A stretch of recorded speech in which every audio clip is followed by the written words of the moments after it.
So this is where I would normally be doing my top 5 best and worst shows of the year lists. Unfortunately, I'm gonna have to cancel those for this year for a number of reasons. One of the reasons is I didn't get around to watching everything last year. I missed out on quite a few shows. I did review some shows, but there were a bunch that a lot of people were talking about that I missed out on. I didn't get around to seeing the new Star Wars show, although I've been hearing a lot of mixed reviews on it. I still kind of want to see it. And I didn't get to watch that Three Below show on Netflix. It's a show that takes place in the Troll Hunters universe, and I really like Troll Hunters, and I was looking forward to watching it, but unfortunately I didn't have a chance to. Now, what I normally do is when I need to catch up on stuff in preparation for the list, I would try to marathon a few things at the end of the year. But this year, a lot of my attention went toward doing the 100th episode of Cartoon Clip Show, and sadly, that takes priority over everything. So unfortunately, doing a top 5 best and worst was kind of difficult because I was missing out on a few things, and the lists were uneven, and there were shows that I wasn't sure about. Some of them I considered only honorable mentions, and others I wasn't sure where to place them. But I decided that instead of doing nothing, I was going to do this video, which is basically going to be 2018, a year in review for animated TV shows. Now, I will be bringing up shows that I did Rob Watches on already, but the thing about it is this year, when you step back and look at it, was kind of interesting, because it was mostly reboots. And not a one of them was really any good. And it's unfortunate because there were one or two that I was actually looking forward to, like Mega Man Fully Charged, which in my opinion was by far the most disappointing. I love Mega Man, and I was actually looking forward to this one, and despite a lot of the changes, many of which I didn't really mind, the show is just weird and nonsensical. And what's worse, it was given to Man of Action, so expectations were pretty high for this one. But, it just turned out to be a huge disappointment. There was Rise of the Teenage Mutant Ninja Turtles, which a lot of people really hate or really like. I am definitely in the hate category, especially after sitting on it for a while. In my review, I did praise it for a few things, and I still stand by that. For the most part, my opinions on a lot of the shows I'm going to bring up haven't really changed. But with TMNT, I was just so unmotivated to watch any more of it. I think I only caught like 5 episodes, and even that I think was kind of pushing it. Well, I did like some of the changes. Some of the other changes were just not very good. Like, there's nothing that convinced me that Raphael should be the leader of the Turtles now. Also, Shredder is not going to be on the show, and I don't mind the Turtles fighting a different villain every now and then, but you gotta have Shredder in there. He's iconic. And the way they treated Splinter was just awful. And this is all especially coming off the heels of the previous Ninja Turtles show, which was really, really good. Then there's She-Ra. Speaking of disappointment, I think I pretty much got all my thoughts on the show out in my Rob Watches review. I don't think I have anything else to add to it, other than, well, if I was doing a list this year, I don't think this would be on it. I think I would give it a dishonorable mention, sure, but as I said in my video, there were far worse things that I watched in 2018, like the Rocky and Bullwinkle reboot. Now, I'm not a huge Rocky and Bullwinkle fan, but I can definitely recognize when something works and when something doesn't. And the original show worked. It had a great sense of humor, a great sense of comedic timing, and it had a great comedic duo. It was perfect. Sure, it doesn't hold up today, but at the very least it had a formula that worked, and it's a formula that still works to this day. And the new show just does not understand that.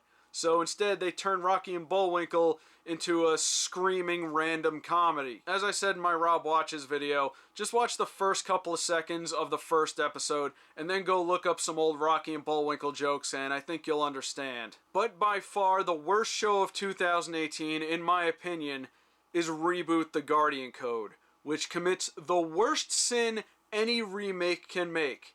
It insults the fans of the original. It goes out of its way to assume that the fans of the original show are sad and pathetic. I've said some bad things about all the other shows that I just previously mentioned, but the one thing that I can't say is that any of them insult the fans of the original. at the very least they try to be their own thing. And yes, I know there was a lot of fighting about She-Ra, but that mostly came from people online, not from the show directly. But you know what, even ignoring that point, the show is just bland and generic in general. And they've been talking about bringing back Reboot for years, so a lot of people were really anticipating when they actually were going to do it, and this is what we got? And it's not even a reboot of Reboot. It's a continuation of the series. I much would have preferred them doing a reboot. At least we wouldn't have any questions and continuity problems. Unfortunately, though, if I was doing a list, this would only be an honorable mention because, well, it's live action with a few animated segments, so it doesn't exactly qualify. But if it did, it would be number one.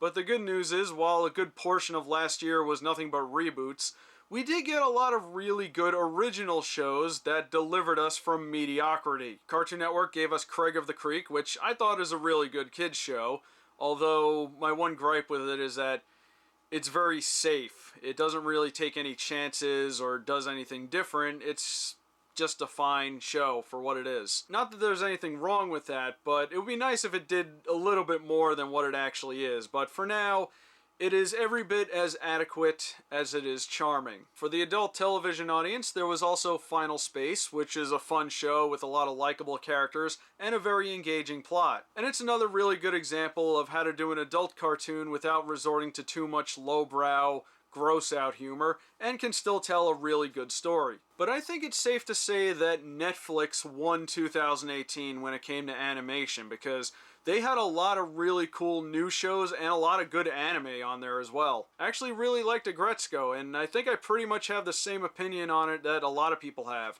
This doesn't look like something I would like, but I found it very relatable. Then there was also Devilman Crybaby, which I saw.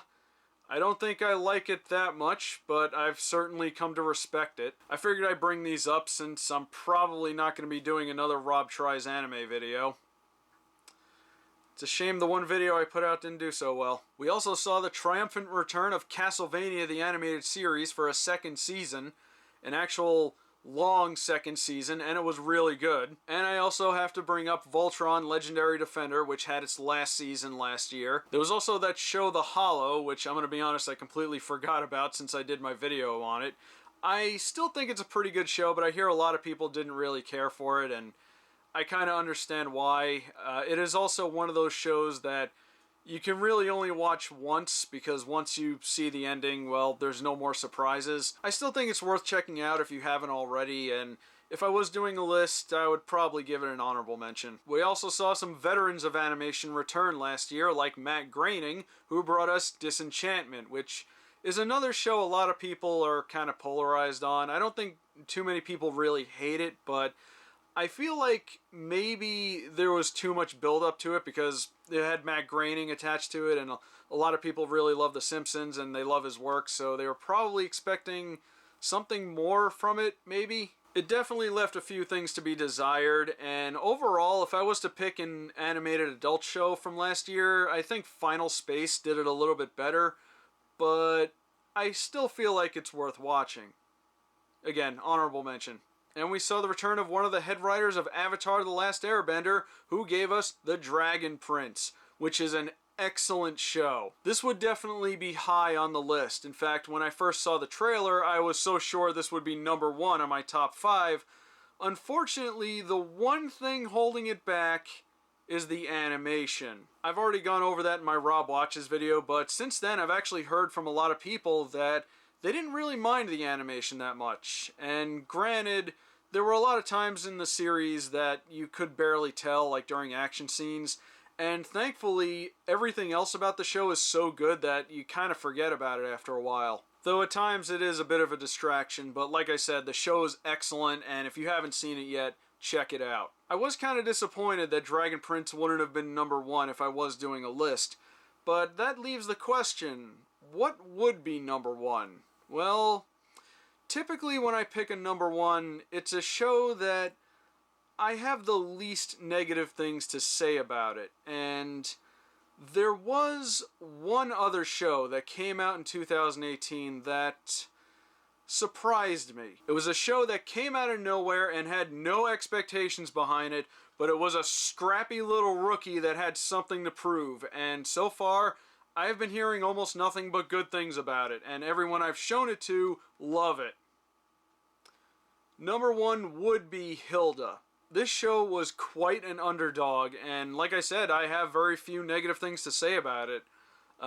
Maybe some of the characters deserved a little bit more screen time, and I would have preferred it if they spent a lot more time out in the woods instead of in the city, but then I'm kind of reaching to find bad things to say about it. It's a pleasant little show full of wonder, adventure, and suspense, and it has a lot of great, likable, memorable, and even very real and relatable characters. I can't recommend Hilda enough, especially if you have kids. Definitely show it to them, and watch it yourself. You're going to really like it, even as an adult. And that was pretty much 2018 for animated series, and while there were a lot of stale, uninteresting reboots, there was at least one other original show that helped balance things out, so I suppose it was a very give and take year. That being said, I should mention that I'm probably going to be doing some changes to this channel for 2019.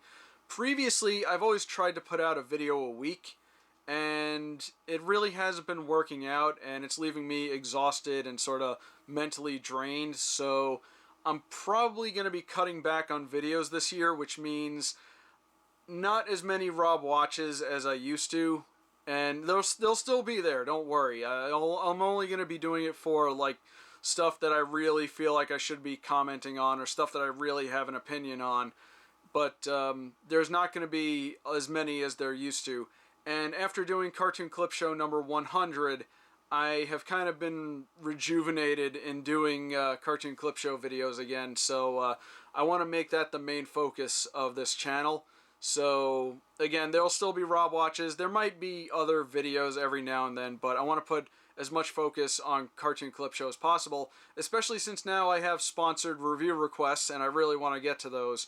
So unfortunately, I don't know if there's going to be a top 5 next year either. We'll just have to see how things play out. But for now, we're just going to go with it and see how things go. But anyway, that is my thoughts on 2018. Leave a comment below and let me know what your thoughts were. My name is Rob, and have a wonderful day.